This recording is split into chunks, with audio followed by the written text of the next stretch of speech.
गुजरात के वडोदरा में हरणी एयरपोर्ट को बम से उड़ाने की धमकी मिलने पर साइबर क्राइम मामले की जांच कर रहा है। संस्कारी नगरी वडोदरा में इन दिनों नवरात्रि पर्व की धूम है। वहीं दूसरी ओर अप्रिय घटनाओं को रोकने के लिए पुलिस विभाग द्वारा चौकसी बरती जा रही है। इसी बीच वडोदरा के हरणी एयरपोर्ट को बम से उड़ाने की धमकी ईमेल द्वारा दी गई है, जिसके बाद एजेंसी हरकत में आ गई है।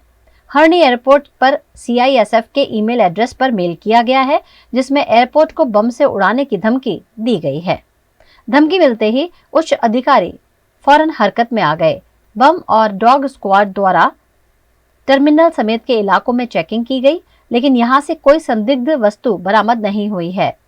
इस मामले हरणी एयरपोर्ट के सीआईएसएफ यूनिट के प्रदीप कुमार ने हरणी पुलिस थाने में मामले की शिकायत भी दर्ज करवाई है। शिकायत के साथ ही वडोदरा पुलिस के उच्च अधिकारी समेत का काफिला एयरपोर्ट पहुंचा और एयरपोर्ट को उड़ाने की धमकी देने वाले की जांच शुरू कर दी गई है।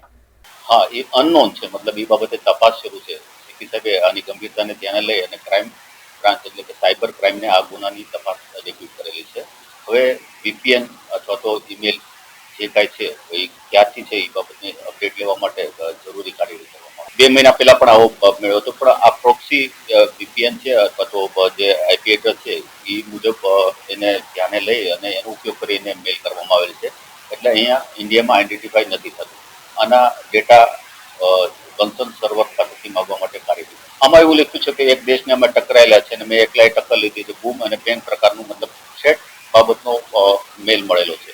ગંભીરતા તો ડિપાર્ટમેન્ટ છે 100% ખૂબ રીતે લઈ રહી છે। સાથે સાથે ચેકિંગ ફ્રિસ્કિંગ છે એ એરપોર્ટ ઓથોરિટી સાથે સાથે સિટીમાં પણ આ બાબતે જરૂરી કાર્ય